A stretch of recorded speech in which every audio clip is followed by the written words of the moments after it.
Bonjour, aujourd'hui 20 novembre, à vous chez vous, un nouvel évangile, une nouvelle perle pour vivre cette journée.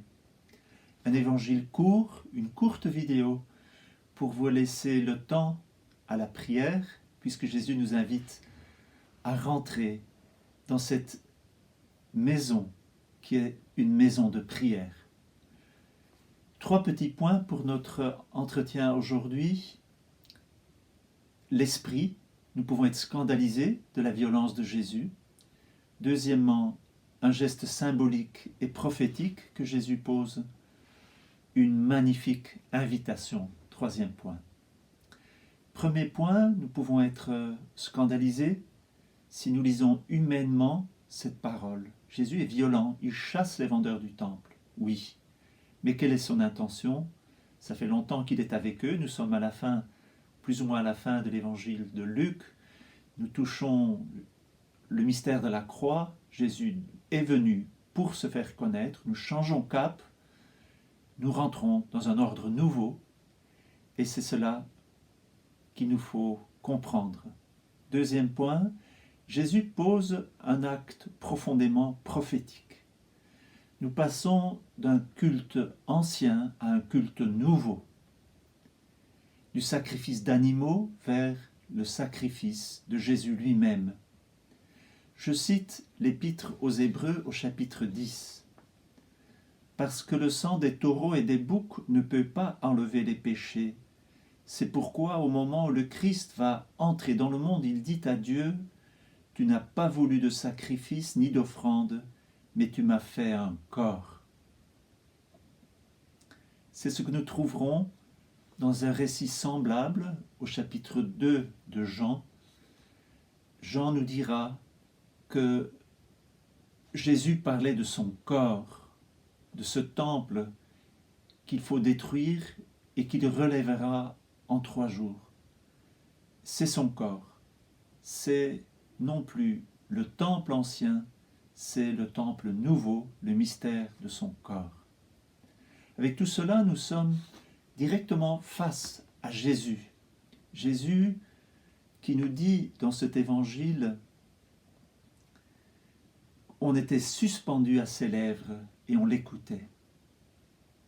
Face à Jésus, Jésus, il est celui qui nous parle, celui qui enseigne, on est suspendu à ses lèvres. Mais Jésus, dans ce culte nouveau, s'il est venu parler, c'est aussi pour se donner dans sa parole, mais aussi se donner dans son Eucharistie, dans son corps et dans son sang. Je cite encore l'Épître aux Hébreux. L'Épître est bon pour saisir le sacrifice du Christ. C'est bien le grand prêtre qu'il nous fallait, saint, innocent, immaculé, séparé maintenant des pécheurs. Il est désormais plus haut que les cieux.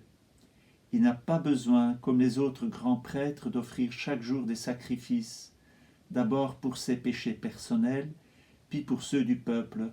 Cela, il a fait une fois pour toutes, en s'offrant lui-même. Nous sommes au chapitre 7 de l'Épître aux Hébreux. 3e point, nous recevons une magnifique invitation. Jésus nous invite à rentrer dans un ordre nouveau. C'est le culte nouveau. C'est ce que Jésus nous dira dans Jean, au chapitre 4, en parlant à la Samaritaine.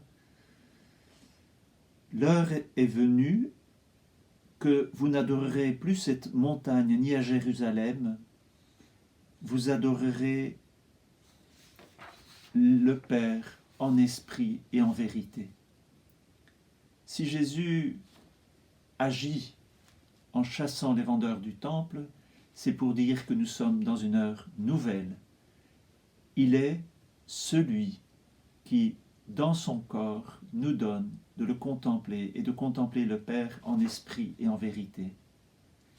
C'est tout le mystère de l'Église qui est le corps du Christ et qui est invité à vivre ce culte nouveau, rendre gloire à Dieu comme Jésus rend gloire à Dieu.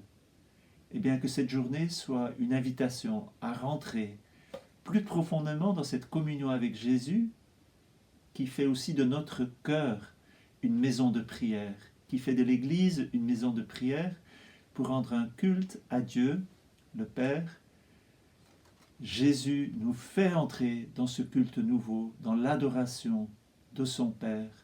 Et c'est pour ça qu'il monte à Jérusalem et qu'il va donner sa vie, son corps et son sang, sa divinité, qu'il fait de nous des fils.